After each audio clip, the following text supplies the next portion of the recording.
Hello, can you hear me? Am I live? Nice. Hi, everybody.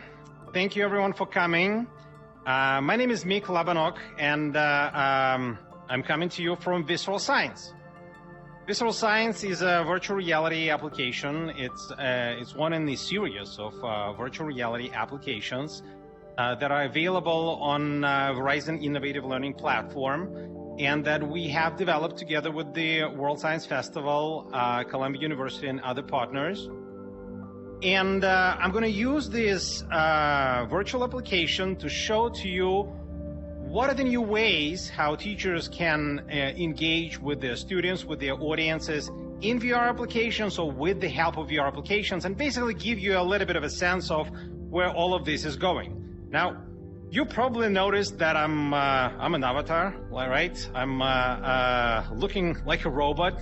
But the one thing that you probably notice is that you're not looking at the world through my eyes. You're basically looking at me, which means I'm not screen sharing, right? I'm not sharing my screen.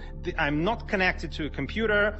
Right now, I'm wearing Oculus Quest headset, and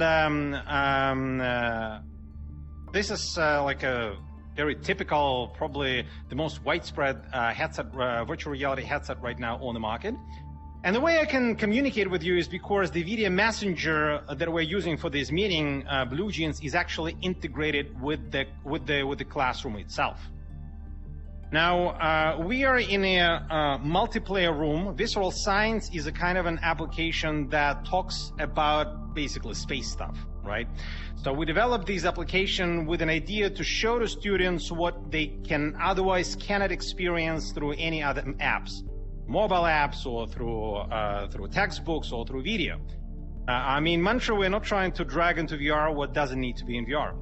In Visceral Science, we explain, in this particular chapter that I'm going to show to you, we explain the evolution of stars. What kind of stars are there, how they grow, how they build star systems, and how they eventually die, and everything that's left after the death of the stars.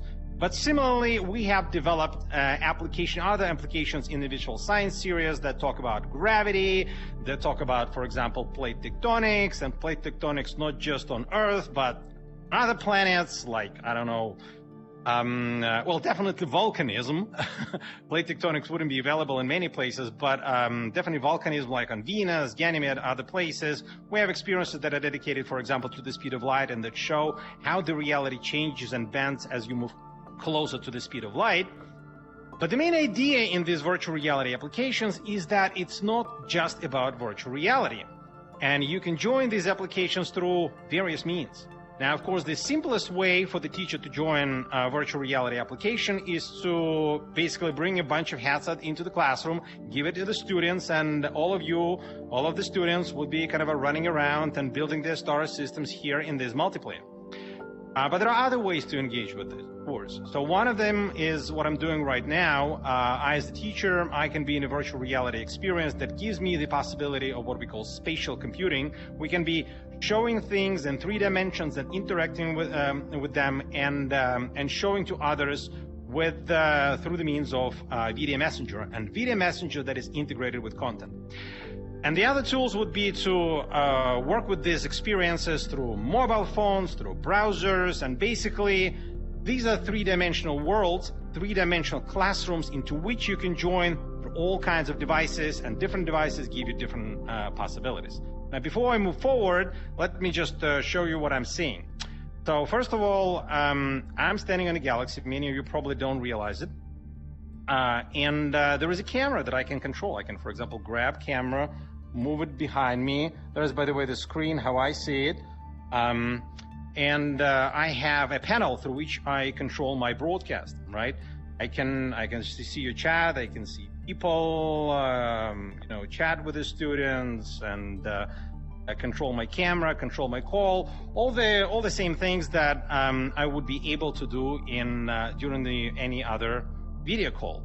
Let me show you a little bit how I'm standing on the galaxy, and I'm pushing it backwards. So it will take me a while to push my camera back because the galaxy is huge, but basically you can see I'm standing on the galaxy, and within this galaxy There are a bunch of those purplish and bluish clouds. They're basically nebulas. Now let me just walk through the experience, show you how a typical multiplayer virtual classroom looks like, and you please don't hesitate to drop your questions into the chat, and moderators will be able to flag those questions to me, and I'll be happy to answer them. Just keep in mind that you're probably hearing what I'm saying with something like several minutes delay, so it will be coming a little bit later. Now let me just walk through the experience and show you the possibilities of virtual classroom like Visceral Science. Now, when I start walking on a galaxy, boom, boom, boom, boom, boom, boom, boom, the main goal of the students when they walk around this experience is to look around and find those nebulas. And when they find nebulas, they need to build star systems. And whenever I find a nebula, my controllers, they basically work as a time machine. So here I'm coming to a nebula and start shooting at it. And look what happens with the camera. You see, the camera moved out. It understands itself what it needs to show. Well, right now I'm accelerating the life of a nebula, and eventually it spins around and it leads to the formation of the star. There is the burst of an energy, and boom, there is an explosion, and a star is created. Now, in this particular case, it actually created quite a big star. It's on a heavier side. It's probably O or B type star, like very heavy, very hot, and not that long living. But the main idea behind what is happening is that students walk around the galaxy. Where is my panel? A camera, come to me. Let me grab the camera. So when I exploded the star, you see there is this kind of a mini dome that it created. It's like a working place for a team. So teams of students, they run around this galaxy, find these nebulas, they start working with them, they start accelerating them. The more students work together, the faster the process goes. Not just because they work together, but it's designed to go faster, because like once you're shooting from kind of a multiple controllers, it accelerates the development of things faster. So students then eventually work in these mini labs to build star systems. Now let me go ahead and try to teleport myself into the mini lab. Boom. And it looks like this. Yep. So here I am. I'm standing over here. Let me put the camera in an auto regime, so it would be able to show you things that I want to show you. Here's the camera showing to you kind of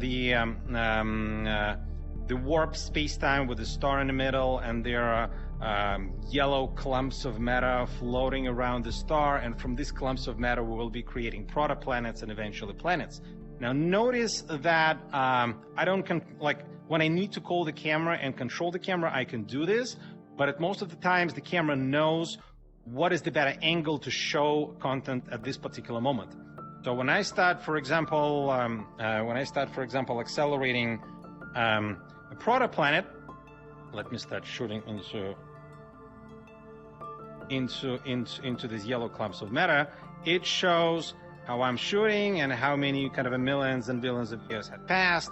And my goal here is to start creating protoplanets. I'm trying to control it by trying to see what you see. So I'm looking at the same time at the screen and on what I'm doing. But basically, I don't need to be following you on the screen because camera knows what to show at each particular moment.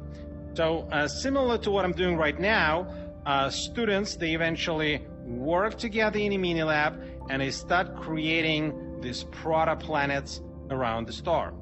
And when students join through other virtual reality headsets, I can see them in a similar way how you see me right now. I can see them as avatars, and they would be different colors of avatars, you know, like green, yellow, different kind of designs of avatars. But the teacher now, in our experience, always looks white avatar. So what happens next in the experience? I teleport on the protoplanet through a disk. Whoop, I become small. And where is camera? Camera is right here. And let me try to grab a protoplanet. So now that I grab the protoplanet, the camera shows from the top the orbit onto which I'm targeting and where I'm trying to launch the planet. Let me call the camera to me. Hey, come here. You can all see that I'm right now in virtual reality experience, and I'm holding this protoplanet on my controller that I'm about to launch.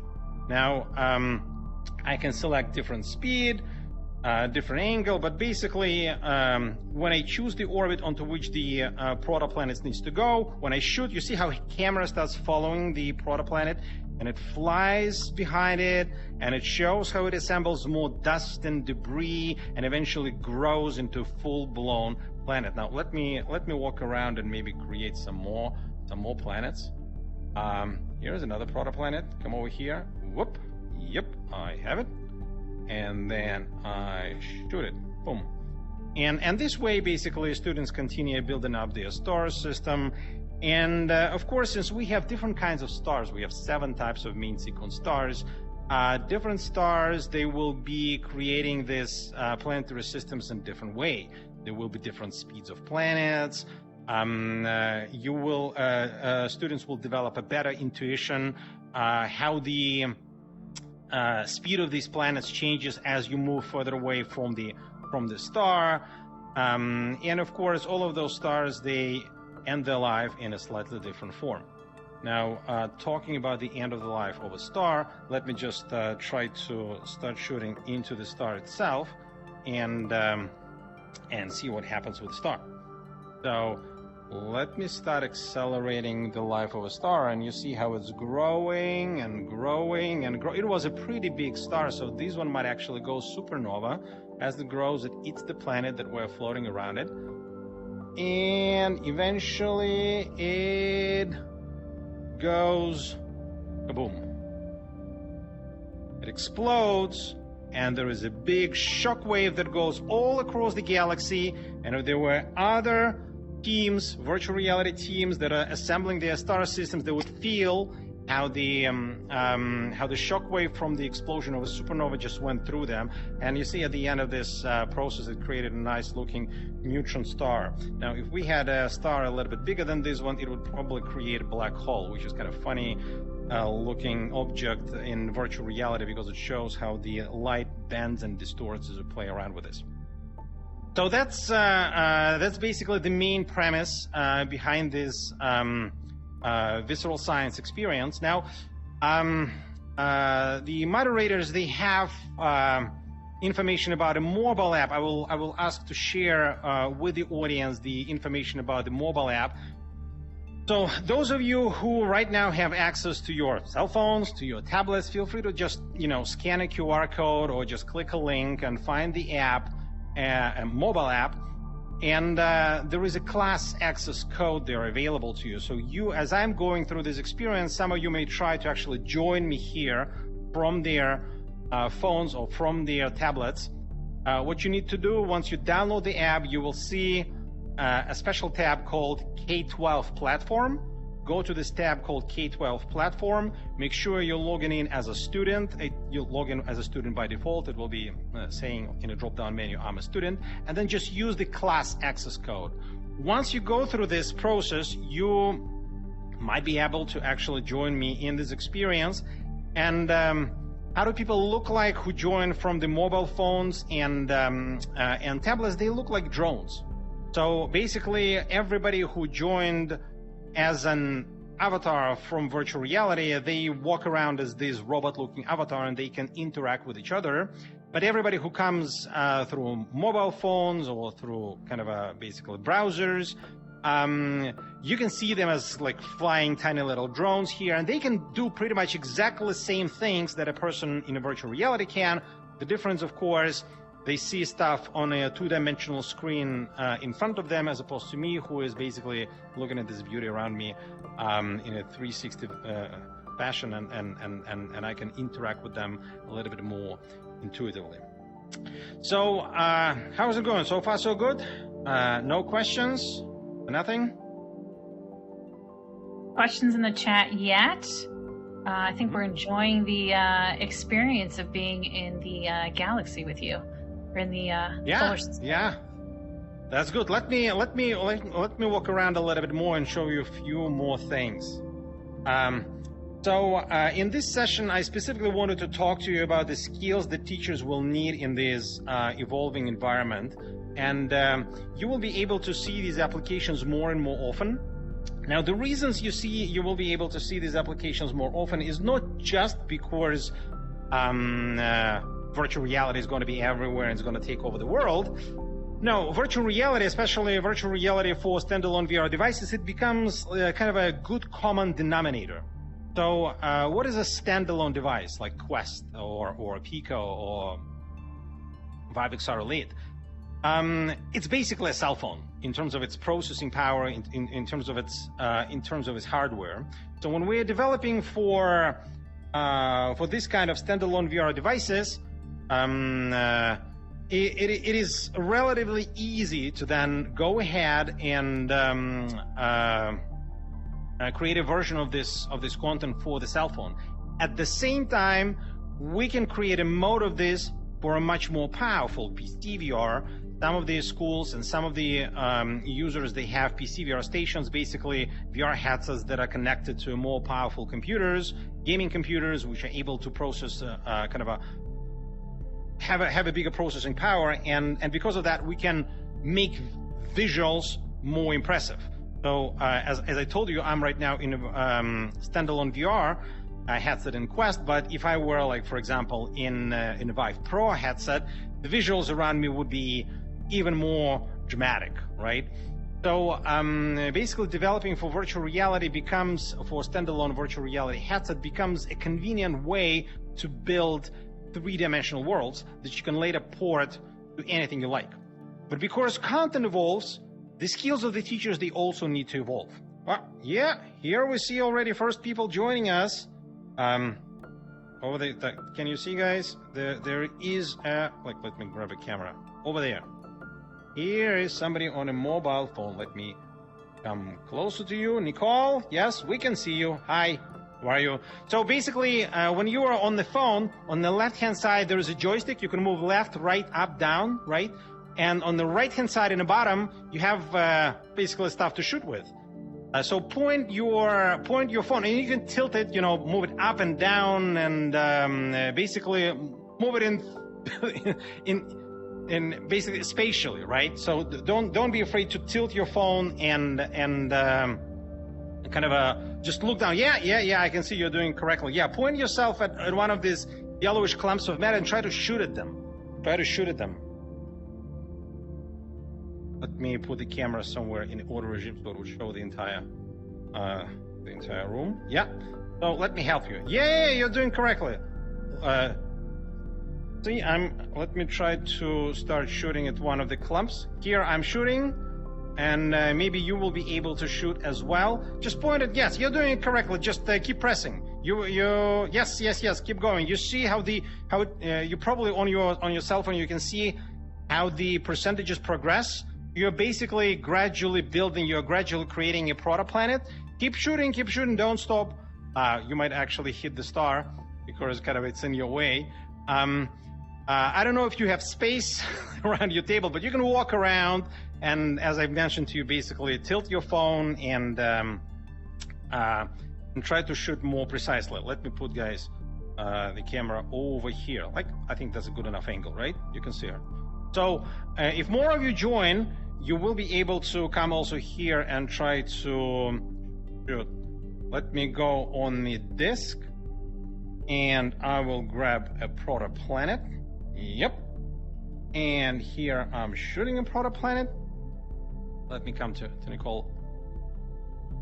And here, and here, and here, and here. Hi, Nicole. Can you see me? Hey. Yep. Okay. So this is how we build star systems. But now, of course, teachers, they're not just building star systems. They're explaining stuff, right? Let me come in the corner. Where's my control panel? It's right here. And for example, I can click whiteboard. Where's my whiteboard? Oh, it's over there. Over there. So in the experience, we have integrated a whiteboard, of course, so a teacher would be able to explain to the class a little bit better of what's going on. Let me put it like this, for example, right? And I can grab, pens here, pencils, and kind of draw things on a whiteboard, write formulas or whatever. I can just broadcast to your whiteboard only. It zooms in, and then I can take, the eraser and clean it, or just click clean all. So basically, there are various tools available to teachers to conduct the class without leaving virtual reality, and having enough tools at teachers' disposal to basically explain what you want to explain. You can, of course, start switching cameras. Here I can show you, like, for example, a camera that shows the entire galaxy. While I'm showing it to you, let me call my camera to me for a second, and I'll put it behind me. You see? So I see the screen. I can take the screen, I can enlarge it, I can make it bigger, smaller, move it around, right? And in a corner, I have annotate. I can annotate the video that I'm showing to you. So let me, for example, go to Galaxy, so it would be more like, for example, this is the mini lab that we have created. I'm over there, and these are various kind of nebulas, right? Over here, over here, over here. So basically, you as a teacher, you can annotate what you are broadcasting right now. Okay, so that's clear. Let's go back. So integration of these kind of tools becomes more and more ubiquitous. Now, we've made it probably one of the first ones, probably the first ones, where this kind of video chat integration comes together with the content. But you will see more stuff like that. Like, for example, Facebook is right now trying to integrate their experiences with Microsoft Teams, or Apple for their new headset that's coming out later this year, beginning of the next year, they're integrating it with FaceTime. So teachers will be able to run content on virtual reality headsets and at the same time interact with the class that doesn't necessarily have all the VR headsets, but they can come through a video chat, or they can come through mobile phones, or they can come through browsers, and these way work with content. Let me go here, and you see over there is another avatar there in the experience. I'll show it to you in a second, but first let me kill the star. So this star is a little bit bigger than our sun. That's a white star. So it will probably be dying the same way how our sun is going to be dying. So basically, it's a collapse of a red giant. At some point, it starts shedding layers. It sheds layers, and then it drops. Whoop! After it lost enough of mass, it creates what is called a white dwarf. So in this multiplayer space where students are working together, eventually by the end of the class, you will see a lot of the stuff created. You will see white dwarfs, you will see neutron stars, black holes, and whatnot. And then black dwarfs, whenever like a white dwarf cools down, there is kind of a black dwarf left over after it. Let's come take a look who's over there. And we're coming into this mini lab. Whoop. And let me call the camera to me. So, not sure if you guys can see. Yay. Yeah, I can see it. So yeah, basically inside of this mini lab, right now you can see I can see Kate there on the screen, but the more people join, eventually I can see I will be able to see kind of a bigger amphitheater of students, and I will be able, since I see them all on a screen, I'm also able to communicate with them like in a regular video messenger through chat. So let me know if you have any questions so far. Yeah, I have a question for you. So you said you're wearing the headset, right? Yes. So in your real life class space, or in the room that you're in wearing the headset, are you walking around that room? Are you Like, is everything you're seeing in the headset what you're doing? Like, you're picking up, you don't have to walk around. That's correct. That's correct. So in virtual reality, we move around, at least mostly in our experiences, but in many other experiences as well. We move around by clicking, by teleporting ourselves. The way it is done is virtual reality works a little bit different than typical video games or other content that we're used to. To make sure it doesn't give nausea to your brain, to make sure there is no disconnect, that doesn't give you any motion sickness, you are basically teleporting. But when you are teleporting without physically walking. And interestingly enough, your brain just takes these quick jumps really fine. It doesn't give you any uncomfortable feeling. Now, some of the virtual reality experiences, they give you kind of a more smoother feeling, and there are certain ways how you can do this. But of course, you have to be careful with this, because when you're moving smoothly, that's when your brain starts thinking, oh, maybe he is really walking. But in reality, I'm just standing in the same place. My legs are not moving in real reality, right? So I'm standing in the same place. The only thing I'm doing, I'm looking around. So whenever you are having your class and you're trying to basically prepare a space in a classroom for your students, there needs to be enough of the room so they don't hit each other with the controller, with their hands. But other than that, you don't need more space. And as I've said, it is, yes, the most kind of intuitive, the most straightforward way to run these classes is when you have a lot of headset in your physical class, but you don't have to. It's an online experience. People can be anywhere. They can be in a different school. They can be on the other side of the country. They can be across the globe on the other side of like in any other country, right? So it's really an online space, and it's equally convenient to come when you're all in the same class or when everybody is spread around. Now, there are tricks, of course, when you are all in the same class. Teachers need to be careful with how they handle audio, for example, to make sure the audio of the headsets don't pick up the audio from other students, and it doesn't create like a cacophony of sounds. Like the same thing as you would all be on a Zoom call while sitting shoulder to shoulder, right? There would be a lot of noise. Luckily, these headsets, they're specifically designed to handle like 99% of these problems. They don't capture the sound when it's a little bit further away from your mouse. But still, just a teacher needs to be a little bit more cognitive, like who do I want to mute in the experience? Yeah. And for this reason, by the way, the experiences, the way we create them, the multiplayer is designed slightly differently. I am white avatar. I came in as a teacher. Everybody who's in it, like you see, somebody behind me is just kind of creating stars. So I am as a teacher, everybody can hear me. But students, there will be a spatial audio around them, meaning they can hear each other only when they come closer to each other. But once they're in different parts of the galaxy, they don't really hear each other. Or if they're in the same mini lab, then they can hear each other, and then it works fine.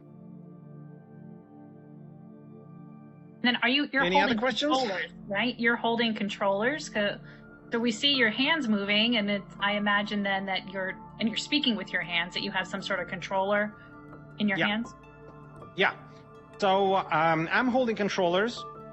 And this is a pretty standard way right now in virtual reality.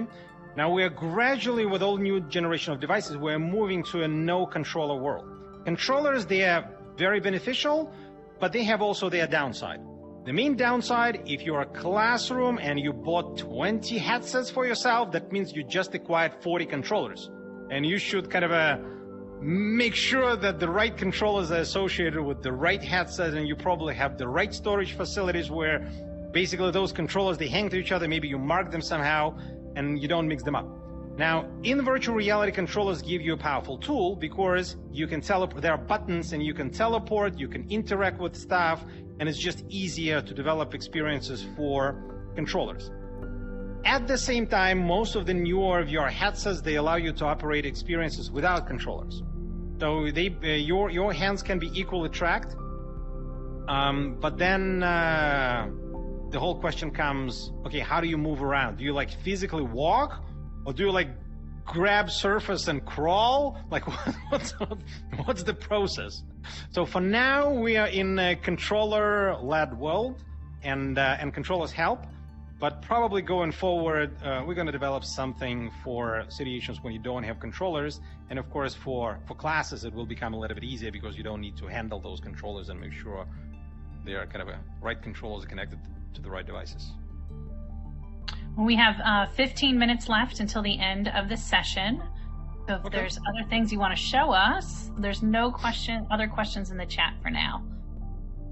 Okay, sounds good. Sounds good. So let me just put this on the outer. Let me show you how. Let me kill this star, and here we go.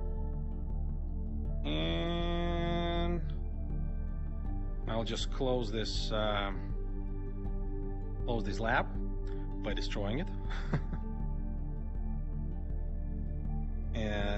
Yep. And here we go. Another explosion. I think there will be another supernova. This one looks pretty big. Oh no, this one sheds layers, and it will probably collapse into a white dwarf. Yeah. So let me tell you about the video stream that I see. Now, this particular version of the experience is designed specifically for what is called Blue Jeans events. So that's basically where you guys are in, and that's most likely not where you're going to be conducting your classes. Blue Jeans events is very specific applications for events like this one. In most of the cases, you will have video streams that are basically something like Zoom, right? So the way teams like ours work with these Zoom-like applications is we receive a video stream, and basically we take the stream and we cut it into pieces. And then basically each individual piece is a window from each individual student, right? And then we can move around the students and build different shapes of, as we call them, amphitheaters. They usually look like an amphitheater. And we can interact with the students by basically highlighting the students and working this way. Now, for teachers in the experiences, when you say there are like drones flying around, I'm happy you guys are joining the experience and you're having fun around it. By the way, whoever is right now on the drone, so you're basically what you need to do, you need to find this blue nebulous and don't hesitate, just point your mobile phone at it and start shooting. I can see there is like a crazy drone going all around the galaxy and, you know, trying to find some nebulas. So one of the sort of a little more trickier skills that teachers will need to develop is to get used to almost like to control multiple things at once. On the one hand, you have the whole virtual reality application happening around you, but on the other hand, you have this, for example, in my case, this preview window on which I can see what's going on, and I'm controlling my stream. So there's a bunch of multitasking. I wouldn't say that this is particularly super easy. It is intuitive after you used Zoom enough number of times and you know what to expect where.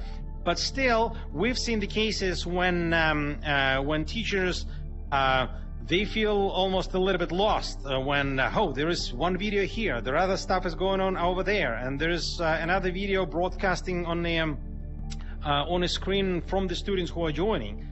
So teachers basically will need to work more with virtual reality experiences and basically start developing those skills. Look, in our experience, from our experience of work with teachers and work with schools, it almost doesn't matter which virtual reality applications you are using, right? But you need to start developing this intuition to how to work with these VR experiences, what to expect from them, and start feeling yourself a little bit more comfortable in them, because that's where the a lot of the development is going to, and we see a very significant impact from these kind of applications on the way how students basically understand academic concepts. One of our experiences, for example, was dedicated to building of building of atoms, right? You're working with a periodic table. It's only in virtual reality how you can see different kinds of orbitals, right?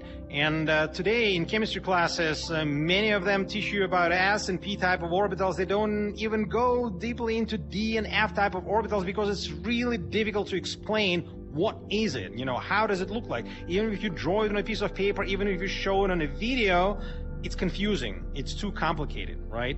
But in virtual reality, these kind of things, how the F orbital looks like at different different energy levels of an atom, you take a look at this, and even though you cannot explain it with words, it becomes very intuitive what it is. You go through different energy levels, you see how, it's the same thing, just flipped, just the colors are like the mirror reflection of the previous one. Students develop intuition toward various academic concepts. This helps with many things. First of all, in virtual reality applications, students learn about this concept the same way how they learned about this world the first time they came into this world, right? By looking around in 3 dimensions and by interacting with everything. So it lands with student mind better. But the thing that we noticed, and that is the most impressive, is that the material and the information that they get through virtual reality stays with them longer and better. So basically, researchers show that most of them were conducted by a company called Vive in China, that once you give a test to the students right after virtual reality class, you can see a positive impact of the virtual reality class. But the biggest impact, if you repeat this test 3 months later, and the students who learn the material through textbooks, through videos, they retain one amount of information, but students who learn the same material in 3 dimensions, interacting with this, 3 months later show significantly better results. So basically the retention of material is better. Now, of course, again, because it is interactive, because it is in 3 dimensions, everybody learns in his or her way, own unique way. So people are less stressed, people spend less time understanding. And as I mentioned from our chemistry experience, the usual feedback is, oh my God, I wish I had it when I was learning about the periodic table. It's actually easy. Right? Once you assemble atoms, once you go through the periodic table, eventually you find a few exceptions, but the periodic table is really easy if you present it in the right and intuitive way. And we do the similar things with these kind of applications and with the visual science applications. You will not be able to show gravity in 3 dimensions anywhere except for virtual reality. That's our gravity simulator application that's on Verizon Innovative Learning portal. It actually shows gravity in 3 dimensions. So when teachers today teach about gravity, they usually have like a spandex table, right? And they throw the ball and it flies around and it shows warps and curves and they explain how the gravity works. But in reality, that's not really how the gravity looks like. In reality, gravity is kind of sucked in, right, into the objects, and you can show how the whole space-time continuum basically gets sucked into the objects, and the heavier the objects, the more it basically kind of sucks in of this space-time continuum, and it gives a better, more intuitive understanding to the students of what's going on around them. And once they have intuitive understanding about the basic things, it's easier to go to more advanced ones. So how are we doing? Any more questions? No questions have come in, and we got about 5 minutes left. Yeah. So what other environments can you create besides, the space that we see here? And then you talked about the periodic table. Are there other virtual reality environments? So on the VLHQ, you will find the whole range of virtual reality applications.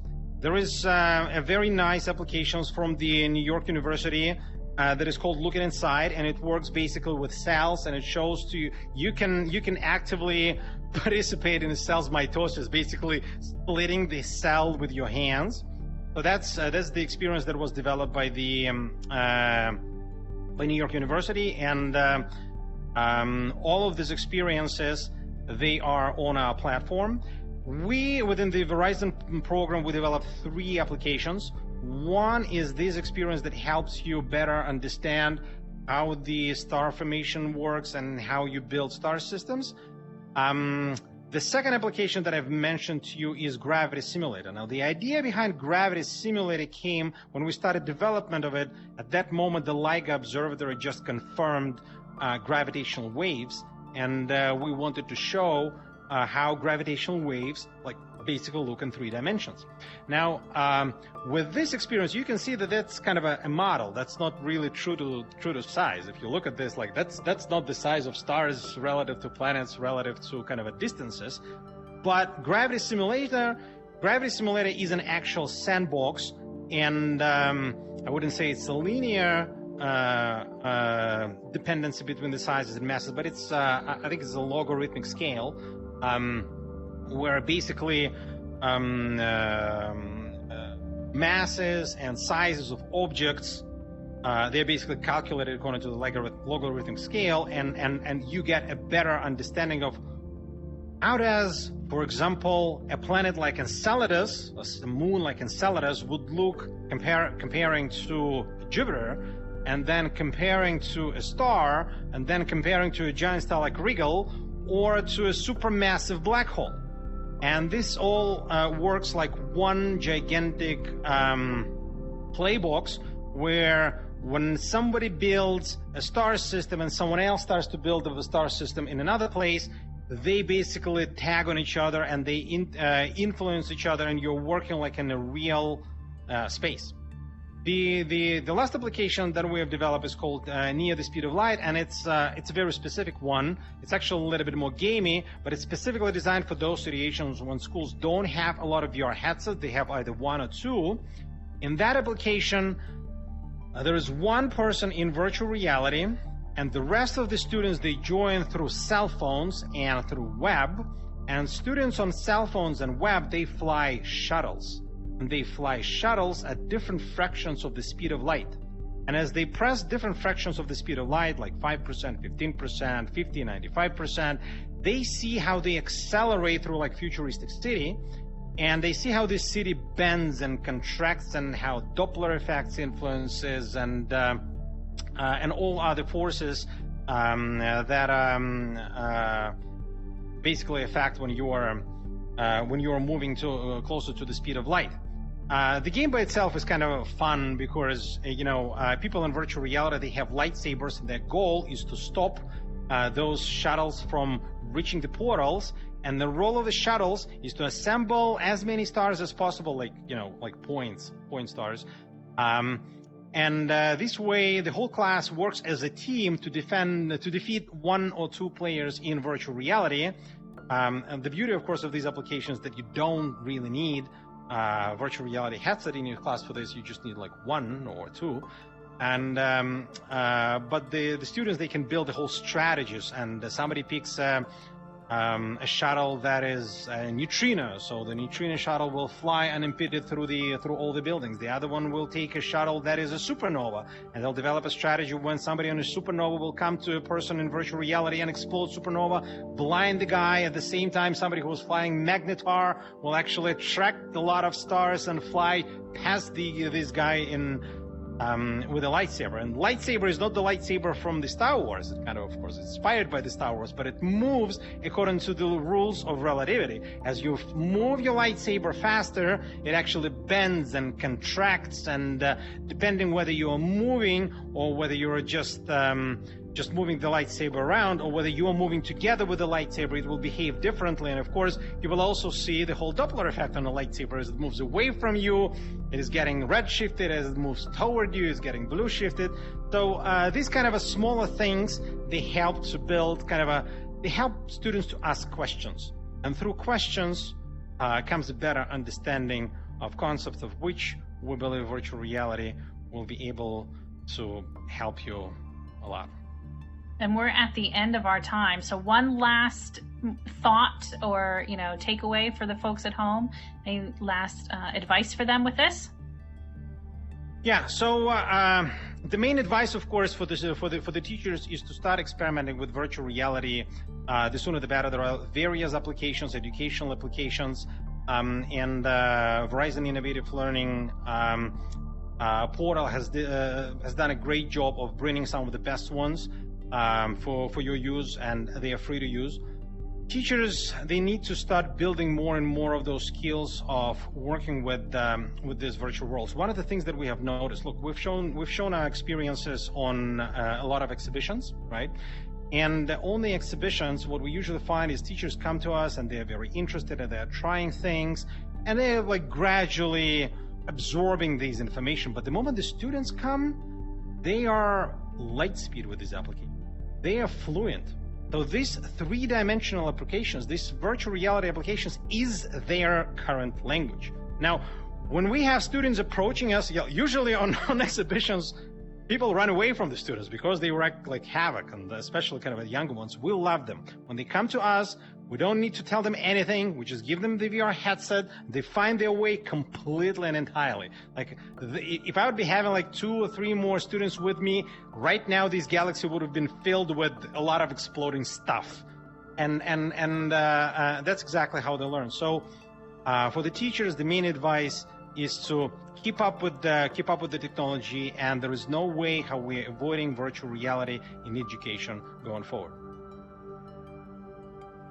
Thank you. And thank you everyone for attending today. We greatly appreciate your participation. And thank you for taking us on this tour of the galaxy. It was a lot of fun. Thank you, everybody. Thank you. Thank you. Have a good one. Bye. Thank you.